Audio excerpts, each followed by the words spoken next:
Hey everybody, welcome to the Inspirational Games discussion here at Orca Jam. I have with me two awesome people. One, Jordan Tame from Eastside Games. Light applause.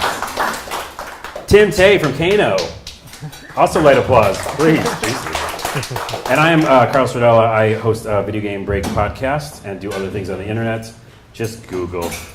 You'll find it. Oh yeah, no plus for me? Come on.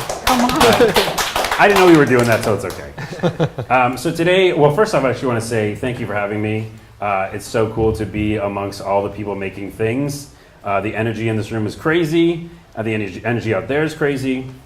My podcast, we have indie game developers on all the time, and we just talk about making games. We talk about the games we love, and here is like a perfect example of it. It's like all happening right now for these few days. So I feel really lucky to be here, so thank you for having me.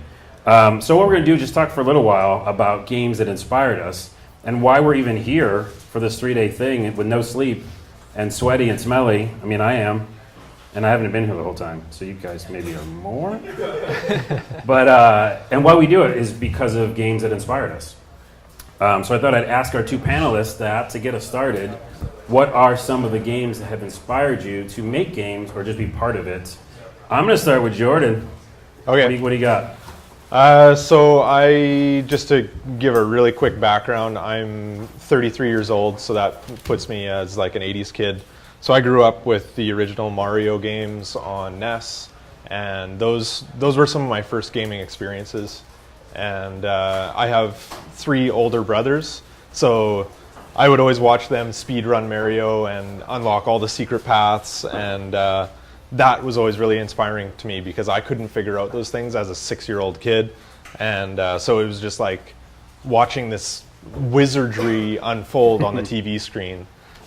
So I always kind of gravitate towards really exploratory games, platformers, exploring hidden object, secret, collect.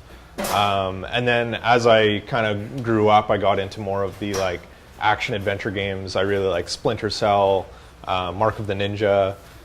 Stealth action has always been interesting to me, and basically just any game that can take me to a different world. So like the Assassin's Creeds and stuff like that. The open world kind of stuff. Yeah, open world exploring. Yeah. So those early games with Nintendo, you said you were watching your brother play it. Mm-hmm. It's funny how many of us have those kind of memories of just watching a sibling play it. And you're like kind of like, what is he doing there? I'll figure it out. Yeah. And then you get to do it, but you also kind of like see the imagination unfold because you're kind of almost like watching a movie. Yeah, exactly. Of like these weird things. By the way, did you ever do the -1 world? I don't Tim think knows. I ever did the -1 world. Tim, You jump over top of the. Mike. You jump over top of the. You're underground. And Yeah. You jump over top where the pipe rising is. elevator, and you jump over the pipe, and you walk through. And you go with your head And then gets it's a stuck in the water pipe. world, right? Yeah. Just Okay. like tons Does of anybody water. else know world. this? Yeah. The minus world? Okay. I felt like sometimes too old when I tell that story, but people are like, no, I know about it. And in Japan, in the Japanese version, there's a -2 level. Crazy. Yeah. But they're all broken, the levels. They're not really levels. It was I just- used to. So I'm kind of the same generation. I'm gonna date myself. Like we started out playing like LCD Donkey Kong games. yeah. I don't know if you remember that. You Yeah. put in like those 2 batteries in the back, and Yeah. it would be like frame by frame. Yeah, it's like eight And, animations total. Yeah. Yeah. So that was kind of before that. I remember when we got the first NES. It was like Christmas. We got a bunch of Christmas money, and all my brothers and I, we pooled together to buy the NES system, and then we got it. And then the next year, I think we got, we told all our relatives, and so we got like 8 games that year, and it was the best Christmas Nice. ever. But, yeah, Dude, opening those NES games. it was awesome. Magic. Yeah, Double Dragon. Oh, Double Dragon. Oh yeah, that's classic. For It sure. is classic. Although, if you go back, some of it, the story is weird.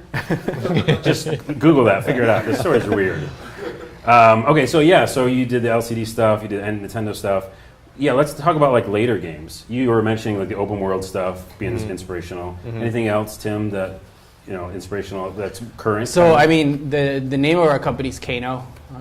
We used to play Mortal Kombat. We had it.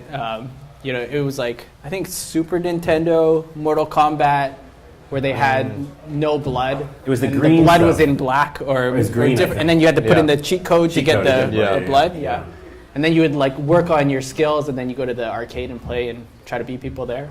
That was fun. Yeah, remember arcades? Where are they? Yeah. Although I'm from Seattle, and Seattle and Portland, they're coming back. Barcade. Yeah. Yeah. And there's ground control in Portland, yeah. Nice.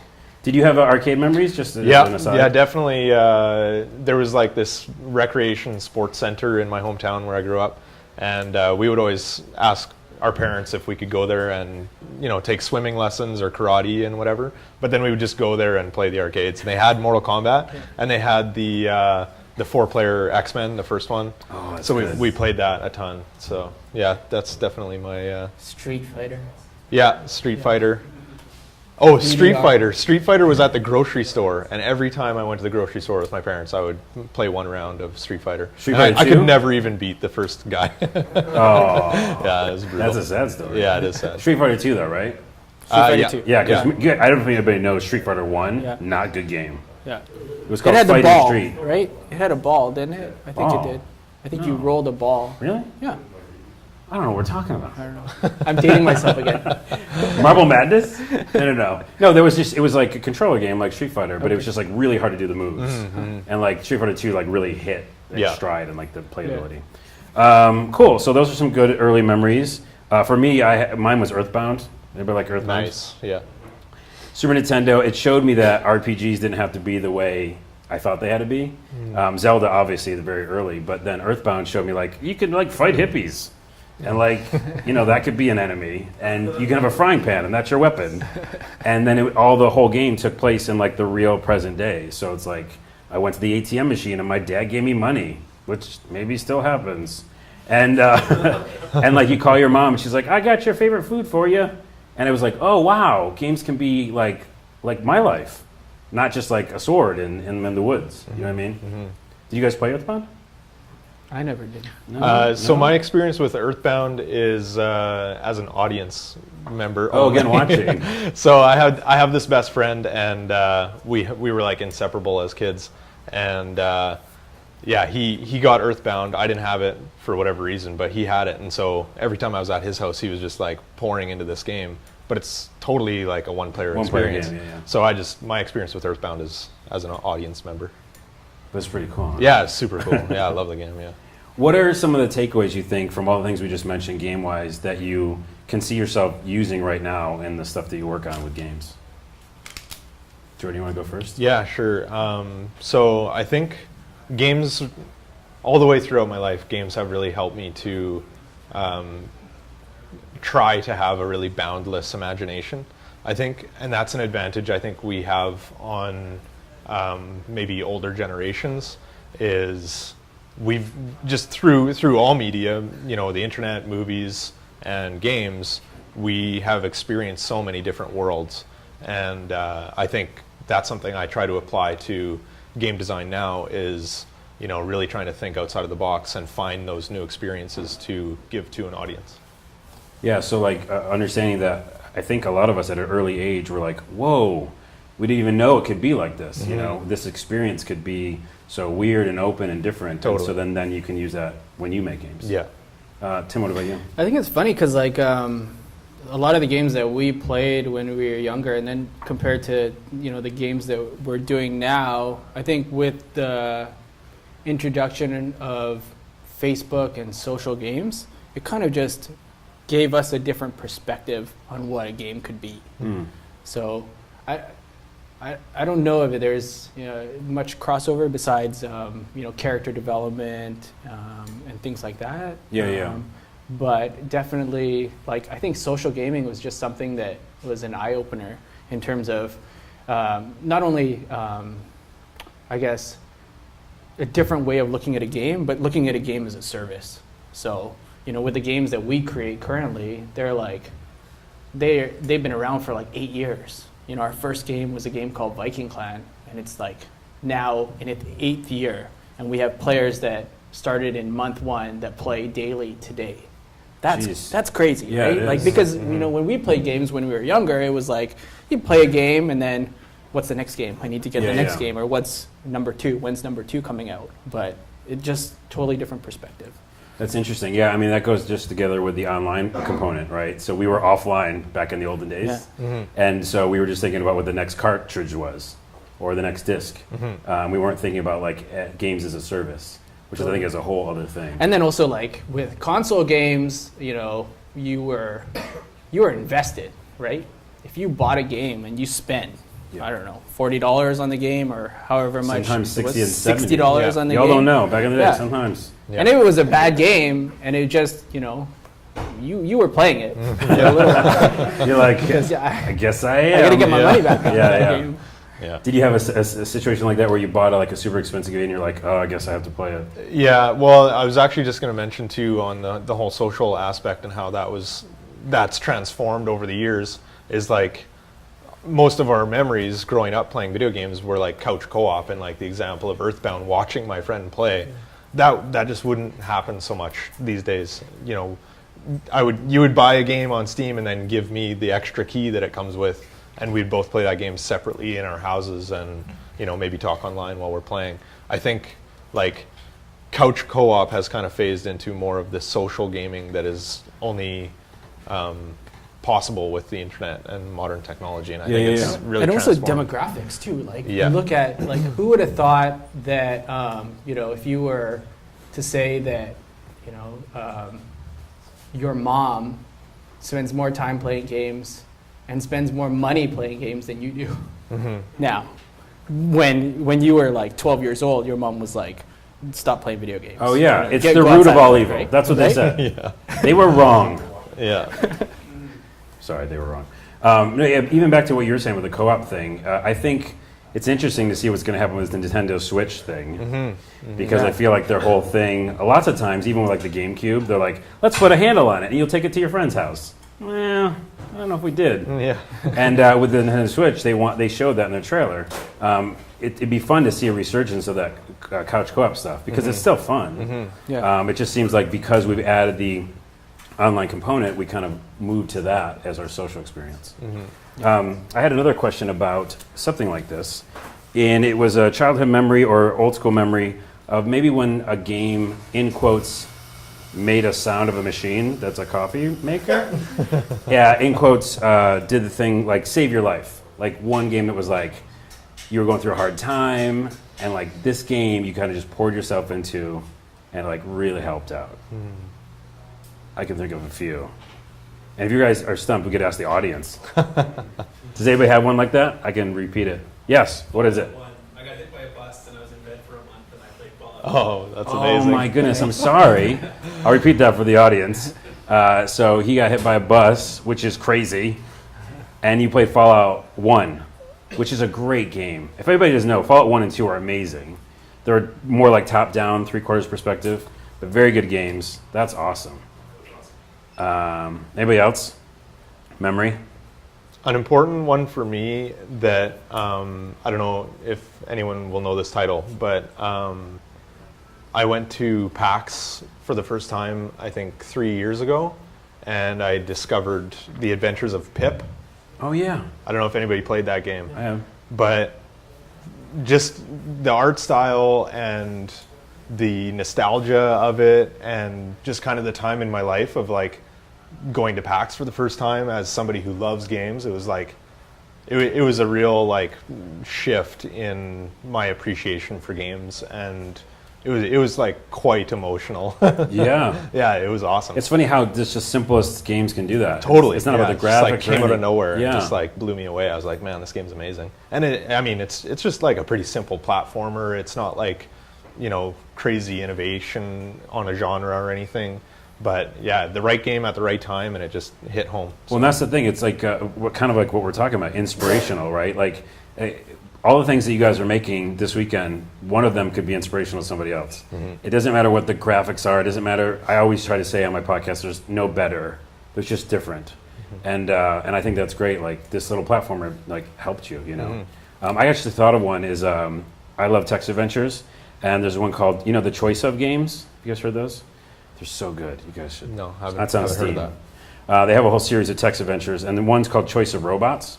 And it's like, I don't know why, but there was no music, and I just put on like my headphones and put like Radiohead on, you know, and just kind of got into that moment. And it's about making a robot, and you kind of figure out how to make the robot in the way you want to. But then it's also about like your family, and these emotions started happening. And I'm like, what's going on? This is a text adventure. I'm feeling things. Yeah. And it just, I had to stay up all night to finish it. And then I like went to bed with like crazy feelings, just because they'd struck a nerve with whatever they were trying to say, you know. And then I think the other thing is about games. It's different than movies and sometimes music, is that it involves us. It says like you're part of this whole thing right now, and we're trying to talk to you. So Yeah. Tim, you have one?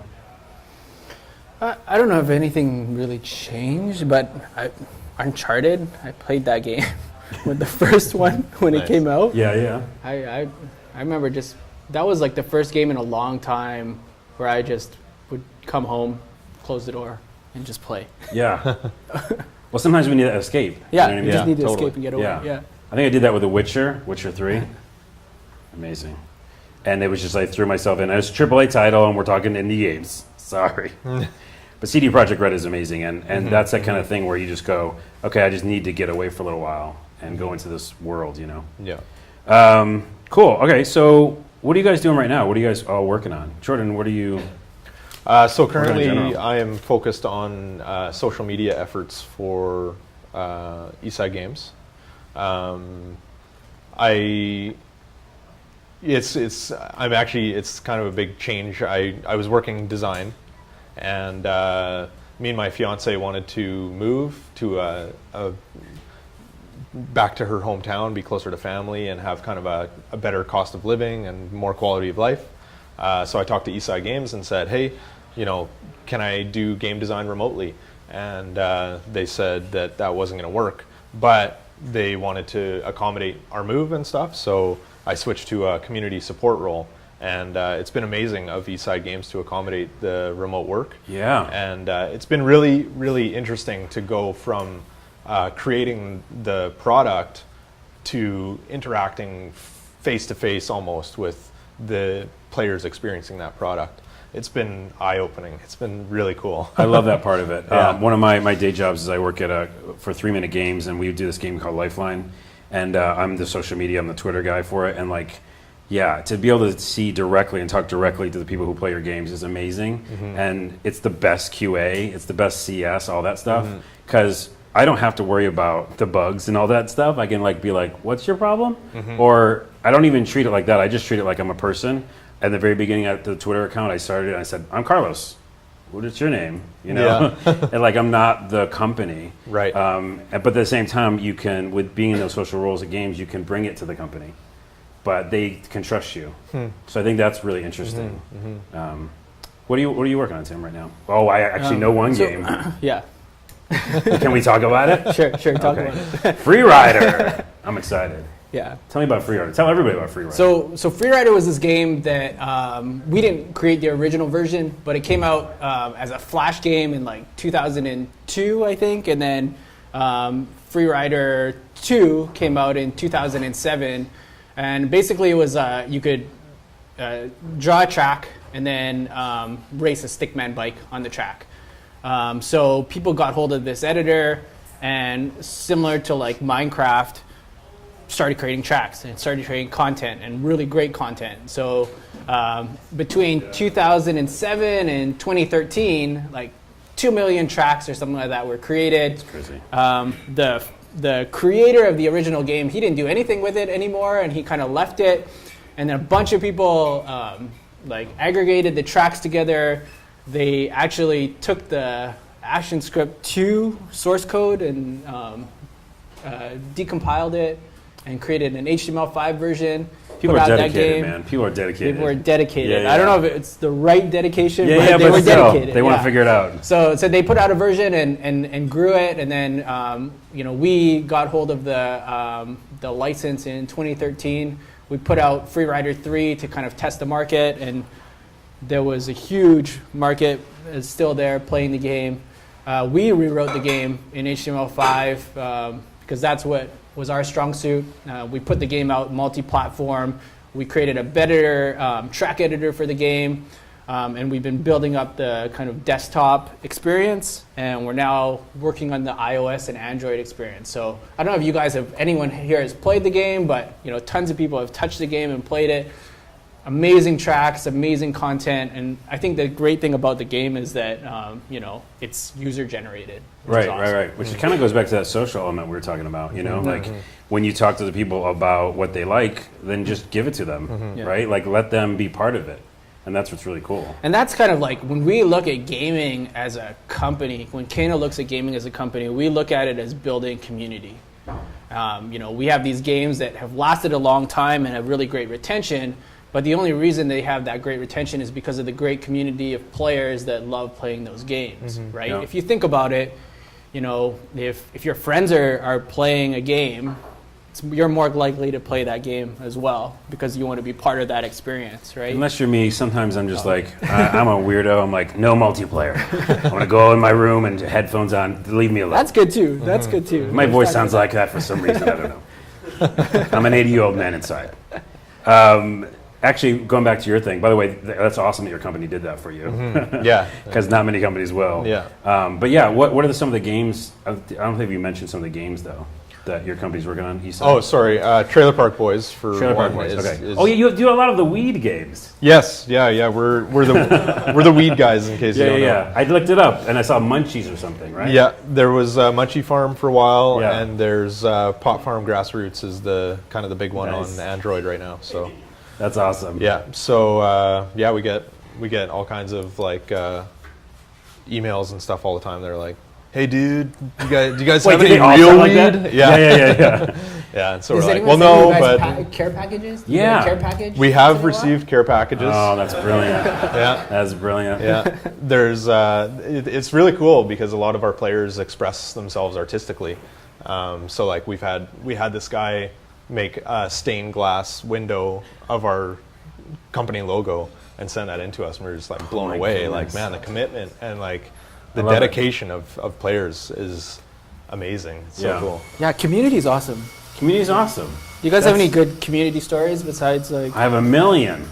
I mean, we could talk about community for a minute. Yeah. And I have one more question, then we're Sure. done probably. But yeah, I mean, like with me, I do the community for Lifeline, and I was having like a really tough physical health issue one time, and like, I went to bed and I was just looking at Twitter, and they were like sending me like virtual donuts and talking about like, because they got wind that I had some issues and stuff, and they were just outpour of support because I'd give them support first.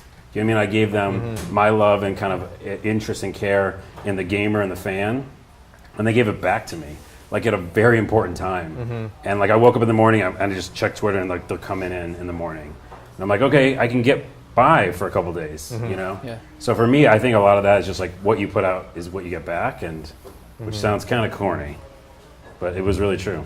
Yeah, that's one thing. Yeah. What about you? Yeah, we've had, so our games, because they've been around for so long, we've had people meet and get married playing our games. Nice. Wow. We had, I think, our first baby that was born from one of those unions a couple Yeah. years ago. And then, we've had, kind of both sides. We've had people that have passed away playing our games, and so other players have like wanted to run memorials for them, which is, I think that's awesome. Yeah, there's a game That's that just one of the amazing. companies I work with did. We have like a bunch of studios in the big company that I work at, and there's a hidden object game, and one woman like did Facebook pages for it and forums, and then she passed, and they made her a character in the game. Yeah. Like that's just. Oh, and then Fallout did that recently. Yeah. If you played Fallout 4, there's a character in the game who was like a super fan, and they put him in the game in the DLC. So Yeah, we've done a bunch of Have you- memorials, Yeah. and we do, like for the marriages, we actually did wedding rings for them within the game. Adorable. That's so cool. hashtag adorable. All right, I have one more question for you guys, and then we'll get out of here. From back in those old day memories of playing games, inspirational moments, we're like, maybe I'll make a game someday. What would you like to see? Not even necessarily you making or your company making, but what kind of old school game that you played back then would you like to see come back? And I can start if you want, but Tim might have an answer. Zelda. Zelda? VR. Okay. Okay. That's probably being made. Oh no, it's not being made because AR in AR. AR. Yeah. Well, because obviously the Nintendo Switch Zelda. Yeah. Oh yeah. Is Okay. next. Yeah. But that's pretty cool. Yeah. Jordan? I'll think while you. Okay. Well, my easy answer is Earthbound, but you know what? I'm going to tell this whole room. I tell everybody on the podcast because I don't even care. I don't need to make it. You guys can take this IP, take the idea. Just someone please make it, okay? This is it. I call it one city block. But it doesn't even have to be a whole block. It could just be like a few houses in a store. I want you to be able to go into this block. It's probably first person, but it doesn't have to be. It could be 2D, whatever. And you go to this block and you can do anything to any of the objects in the whole area. So if you see like a donut, you can eat it, or you could smash it, or you could burn it, whatever you can do. But you could do that to everything. So if we did that and we created that, it would be like Skyrim, where we'd have all these stories. Like what you do on your block. Well, I took the drapes and I burned them first, and then I threw the glass through the baseball through the window, and then I died because I fell down the stairs. Like that could be a story. How long you could survive? How long you could survive? It's almost like how long you survive, like because you're like just doing weird stuff. And then my friends are like, "Well, could you just pound the dirt and would it go away after a while if you're like digging?" I'm like, "Yeah, because that's what happens when you dig the dirt. It goes away and then you make more dirt." You're the guy that plays GTA and like tries I to love get the open cops world. to follow you. Oh, I and do chase all the you. weird things in GTA. Yeah. But yeah, that's what I want. So someone please make that. I mean, it seems like it's super hard. But you take every object. Now I'm just pitching this thing, but you have a question. I have a suggestion for you. Please. Early access game, My Summer Car. Early access game, My Summer Car. What is that? It's a guy from Finland who's making a simulation of his teenage years growing up in the Finnish countryside. Building Okay. cars, trying not to die. Okay. You have 3 different buttons in the game that let you curse. I like that option already. It is absolutely fucking ridiculous. Okay. I'm gonna add that to my queue. So yeah, I guess that's it. Did you have an answer? You didn't have an answer. I think I don't really have anything specific, but I think over time games have gotten really good at storytelling. Like, not necessarily that I love cinematics, but they do a really good job of setting up story, getting us to know characters, introducing characters, and really driving a narrative. And thinking back to the retro games, all of that was usually in a paragraph on the screen with like some 8-bit graphics. Mm-hmm. But what those retro games did really well, I think, and why we all fell in love with games is because those 8-bit graphics were super charming. And we fell in love with the characters, and we fell in love with the games. So what I guess I'd like to see more coming back to now is our ability to storytell that has gotten so good, grabbing some of the nostalgic charm and telling those good stories with the retro charm. I'd like to see more of that. And some of that is happening. Yeah. But more of that I think would be cool. Yeah, sometimes it's the simplicity of it. Mm-hmm. Like you were saying, even with is it Pip or whatever? Yeah. Adventures of Pip, yeah. Totally. And what's interesting is people don't know this. Or you guys all know this. Other people watching this maybe don't know this. But making pixel art is hard. I mean, maybe it's just me, but like to make it like look cool and interesting and like you care about what this little sprite you made. I just find it difficult. So those people I feel were geniuses. Yeah. In Yeah. the Nintendo days. And like I think part of it, modern games tend to take themselves very seriously, and that's not always a bad thing. But I think some more lighthearted games that tell stories as well as Witcher 3 or what have you, could be really cool. Yeah. All right, Tim, Jordan, thank you for being here. Thank you. Round of applause for our panelists here. I think that turned out pretty good. That was a fun talk.